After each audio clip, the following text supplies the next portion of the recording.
Honor and respect, honor and respect, honor and respect. Divine, all blessed, peace and love, joy and prosperity to you and yours.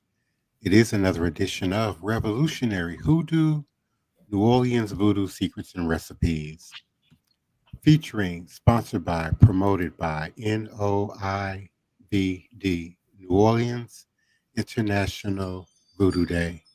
We certainly continue to invite you to join us, participate with us, support us, sponsor and donate, volunteer to this powerful, historic annual event.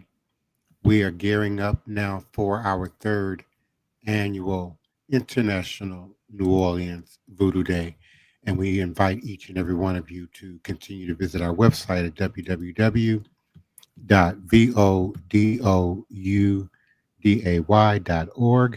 at voodooday.org for more information and continued updates as relates to this powerful event, as well as a series of events that we have and will continue to have from now throughout the year. We certainly are grateful for our live chat. Daniel Neal, thank you so much for your participation and your support. Thank you so much, beloved Tasha Harris, for joining us tonight and being present with us in the live chat. And certainly, I'm grateful for my co host, team member of NOIVD, Wildman, and First Priest, Joshua Nylan Tanner. I'm also grateful for the beloved Elder Reggie and our team member, financial advisor, spiritual support with NOIVD, as well as our beloved Queen Mother, Sister Toni Val Martinez. We certainly appreciate each and every one of you for being present. Before I open your mics and bring you in, I want to introduce to some and reintroduce to others Dr. John. Oh, not the Dr. John that you think you know, that very musical Dr. John, may he rest in heaven, but Dr. Jean Montanet, the original New Orleans Voodoo King. Dr. Jean was born in Senegal in 1803 and made his transition in New Orleans in 1885. Was a legendary voodoo king in New Orleans. He was known by many other names, such as Prince John, Jean Montanet, John. Let me repeat that: Jean Montanet, Montaigene, Jean Montanet, Montenee, or Jean Montanet, Montanet. He was also known as Jean La Facile, Ficelle, or John Facile, La Facile, Jean La Tene, Jean Racine, Jean Grigri, John Macou, John Bayou, Voodoo John, and Bayou John. In the Harper's Weekly of November 7th, 1885, Lofcidio Hearn described him as the last of the Voodoos. He was the last really important figure of a long line of wizards and witches whose African titles were recognized and who exercised an influence over the colored population. He is quoted as saying, "Swarthy occultists will doubtless continue to elect their queens and high priests through years to come, but the influence of the public school is gradually dissipating all faith in witchcraft, and no Black hierophant now remains capable of manifesting such mystic knowledge or of inspiring such respect as Voodoo John exhibited and compelled," again, according to author Lafcadio Hearn in the document The Last of the Voodoos. Originally, he was a native of Senegal. Dr. John, a free-born Bambara, or at least a member of some free tribe aligned to the Mabaras, and claimed to have been a priest or a prince's son, in proof of which he was wont to call attention to a number of parallel scars on his cheek. You know, those tribal marks and designs that we see on some of our ancestors and relatives' faces on the mother continent, extending in curves from the edge of either temple to the corner of his lips. He was of middle height, very strongly built with broad shoulders, well-developed muscles, and inky black skin, retreating forehead, small bright eyes, a very flat nose, and a woolly beard, gray only during the last few years of his long life. He had a resonant voice and a very authoritative manner. And at an early age, he was kidnapped by Spanish slavers who sold him at some Spanish port, whence he was ultimately shipped to Cuba. His West Indian master taught him to be an excellent cook, ultimately became attached to him and made him a present of his freedom.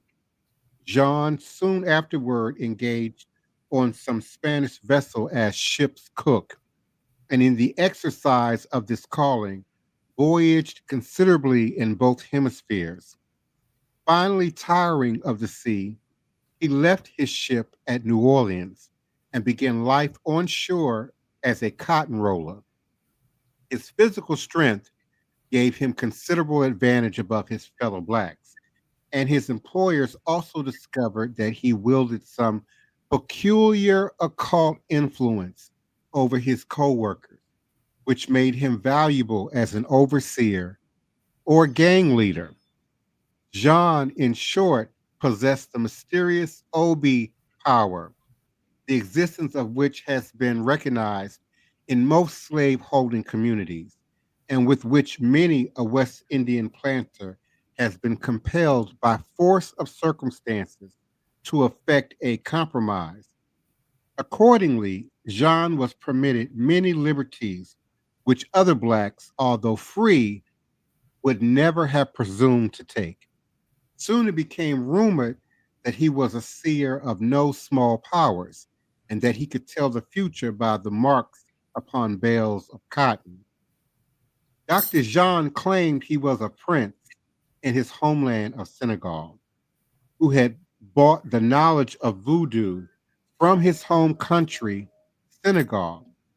He joined an already prominent voodoo community that existed in New Orleans since the early 1700s, developed by African slave groups such as the Bambara, the Mandinga, Wolof, Ewe, the Fulbe, Nard, the Mina, the Fan or Dahomian, the Yoruba, which we now refer to as the Nago, the Shamba, the Congo, the Igbo, the Ado, the Hausa, and the Shango Hall ethnic groups.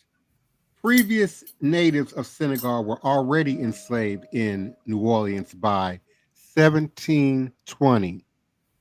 Dr. John became so successful in the exercise of it that thousands of colored people flocked to him for predictions and counsel, and even white people, moved by curiosity or by doubt, paid him to prophesy for them. Finally, he became wealthy enough to abandon the levee and purchase a large tract of property on the Bayou Road, where he built a house. His land extended from Pure Street on the Bayou Road as far as Roman Street. He bought female slaves and married several of them, performing his own ceremonies. John declared them his legitimate spouses according to African ritual, eventually claiming to have 15 wives and more than 50 children. The citizens of New Orleans stared at him in public, for he rode in a carriage with horses as fine as any white man. And when Dr. John rode horseback alone, he wore a gaudy Spanish costume. Later, he affected an austere black costume with a white frilly skirt and grew a beard.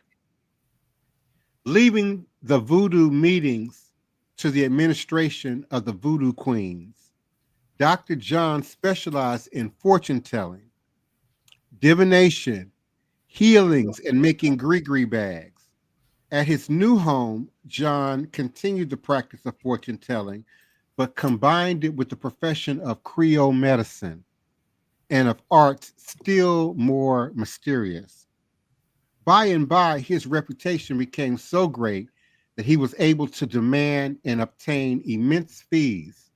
People of both races, both sexes, thronged to see him, many coming even from faraway Creole towns in the parishes, and well-dressed women, closely veiled, often knocked at the door, concealing their identities. Parties paid from $10 to $20 for advice, which was a lot of money in this time, for herb medicines, for recipes to make their hair grow, for cataplasms, supposed to possess mysterious virtues, but really made with scraps of shoe leather, tritured into paste for advice what ticket to buy in the Havana lottery, for aid to recover stolen goods, for love powers, for counsel in family troubles, for charms by which to obtain revenge upon an enemy.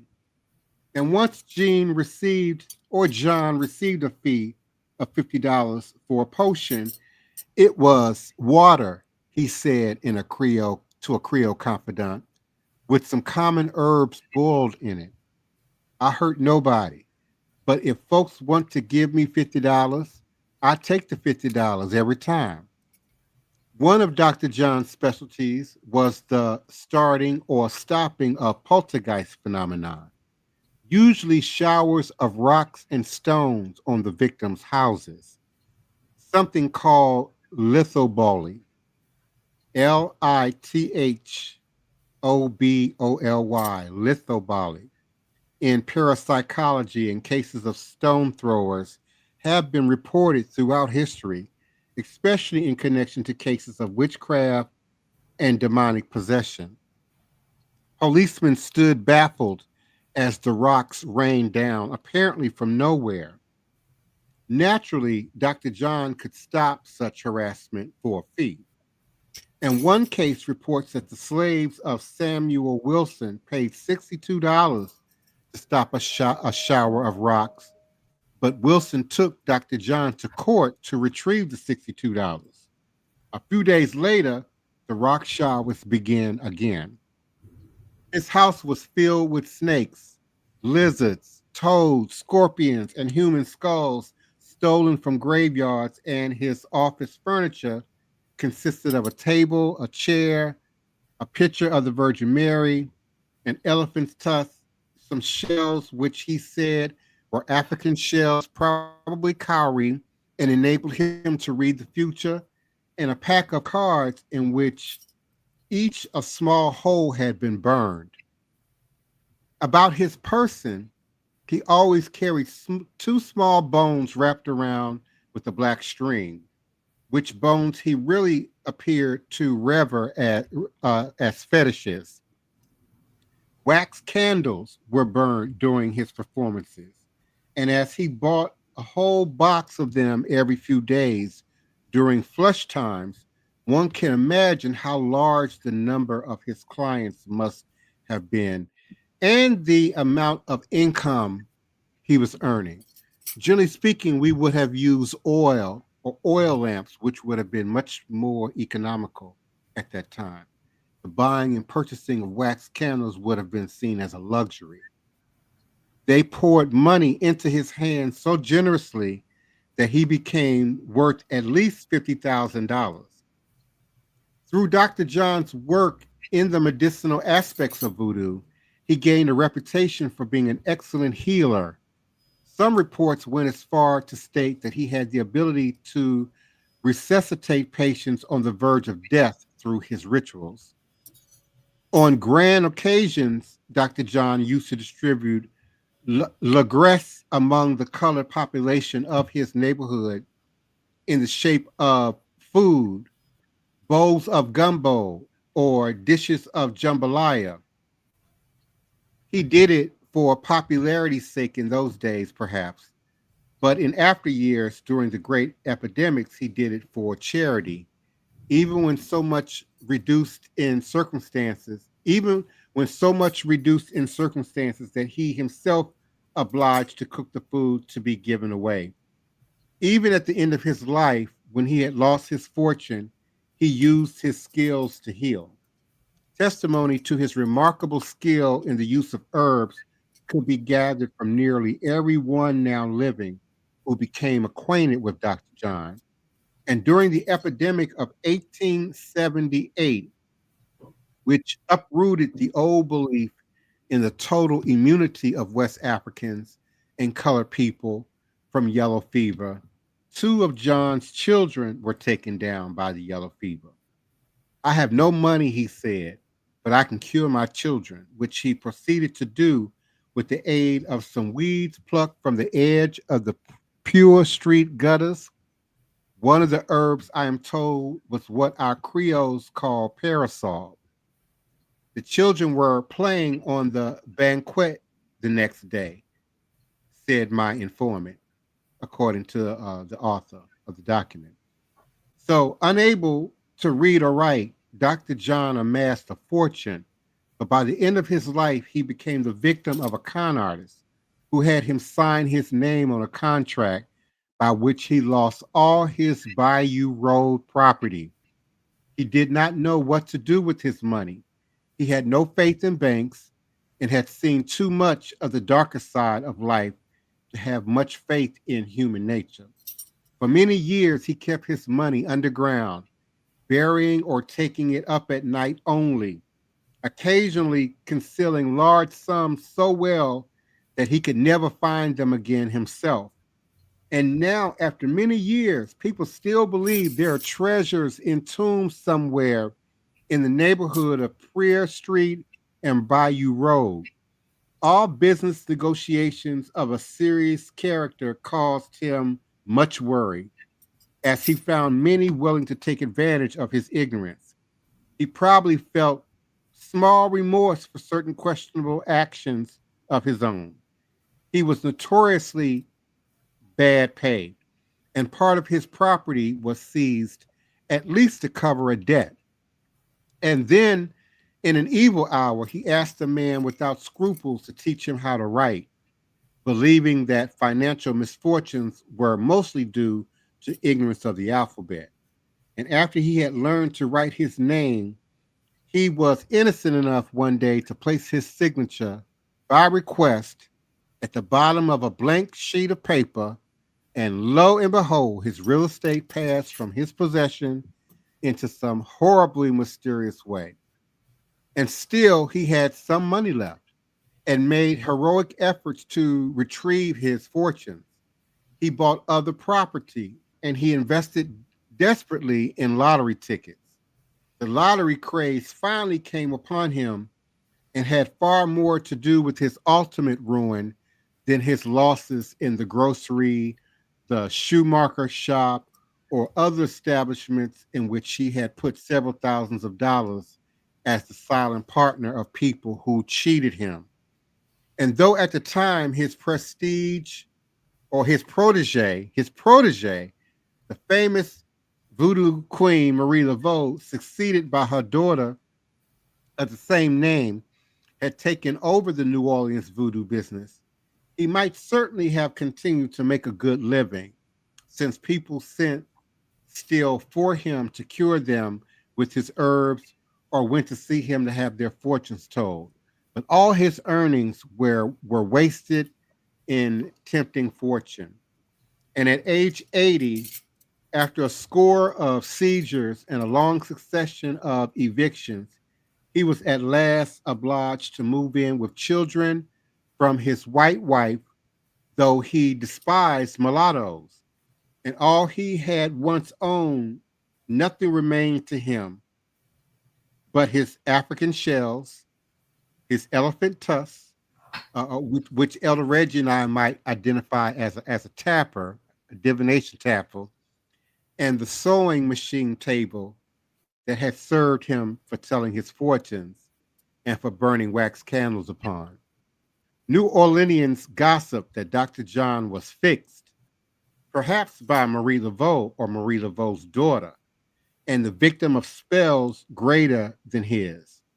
4 years after the death of his pupil, Marie Laveau, he died in August of 1885 at the age of 82.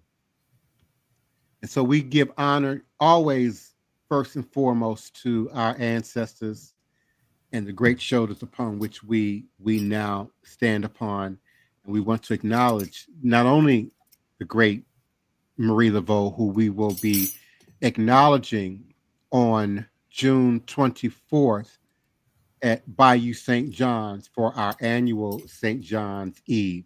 On the banks of Bayou St. John, just past the Magnolia Footbridge.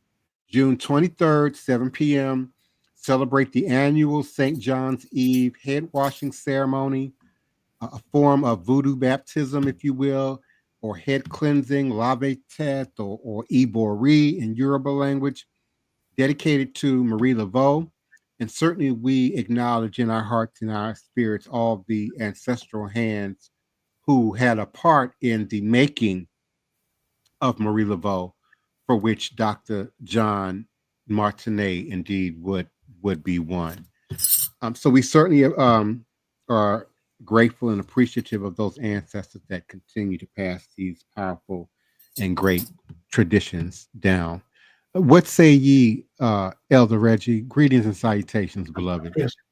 Greeting, divine, awesome as usual. Great information. Greeting, Sister Toni. Greeting, Brother Joshua. Yeah, Dr. John, I've studied him for a while now. I've been knowing about this guy and the great works he's done. And that was excellent bringing out, his works.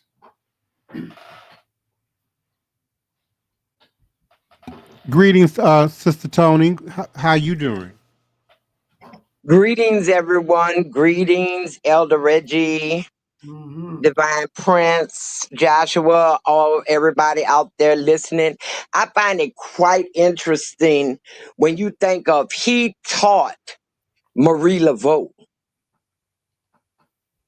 Like, wow, a lot of people may have never thought about where did she get her learning from? Mm-hmm. And it was Dr. John. Mm-hmm. That's right. I have a question for Elder Reggie. It's kind of off the subject, but it's kind of what we talked about last night. I saw in the news that the citizens of St. Bernard are fighting a port coming in their part of the river. Is that back there by Violet, Louisiana? Yeah, Do you know? yeah, it's down there toward a little bit past Miro, but on the riverside as you're going toward the Gulf outlet. And yeah, Donald Trump and them wanted to bring in a shipping company with aluminum and iron ores to come down to St. Bernard, but they're fighting it. So I think the government is going to look for a new location. I was about to say they're gonna go back there and dredge up all those old spirits from St. Milo.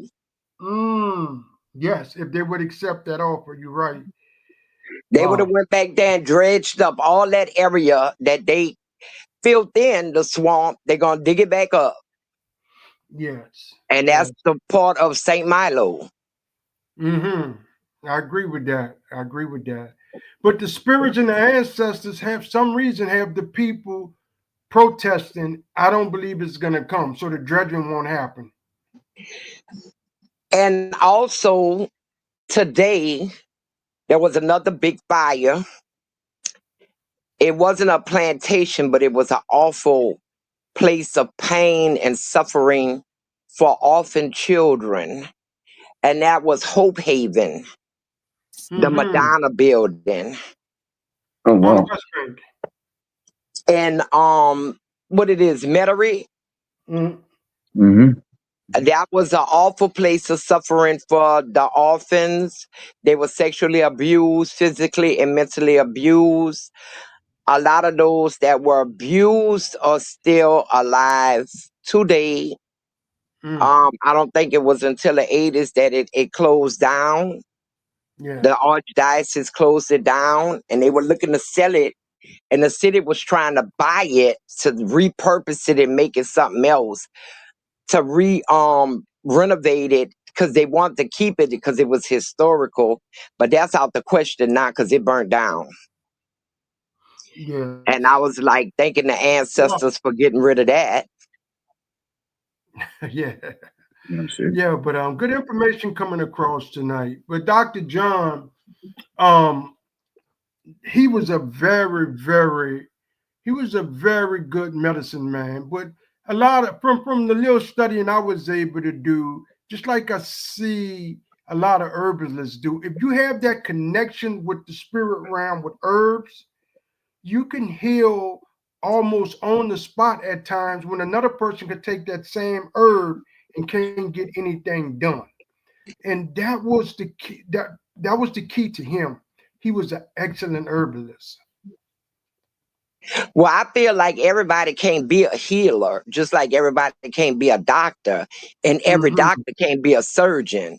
Like they say, mm-hmm, when people have a green thumb, some people can grow anything, and some people, a evergreen will die on, a mm-hmm. cactus will die on. So you still have to know your calling. Right. You I still agree have to with that. know where you fit in Yes. And order to be effective. mm-hmm, You may only could be able because of your interest to be an assistant mm-hmm, and mm-hmm. assist Yeah. the healer with Mm-hmm. gathering the herbs and cleaning the jars and stuff like that. You know, it's Right. not for everyone. Everyone cannot be a healer. Right. As Divine Prince eloquently read, the man was illiterate, but his gift to spirit and his dedication to his craft allowed him to amass a fortune, even though he lost it. Yeah. But Yeah, good. that shows you when you take up something and you dedicate yourself to it, it has a way of rewarding you for your hard work. And I'm saying that even on the strength of the New Orleans International Voodoo Day, it's rough goings at times, but we stay dedicated. We keep our feet grinding and moving forward, and we get nuggets of fortitude. And that process always works. It's not going to always look pretty, but if you keep your hands to the grind mill and work and work and work, it will, render results. Yeah, and that's in spirituality and even in physicality. Mm-hmm. And I see that always with my studying and travels.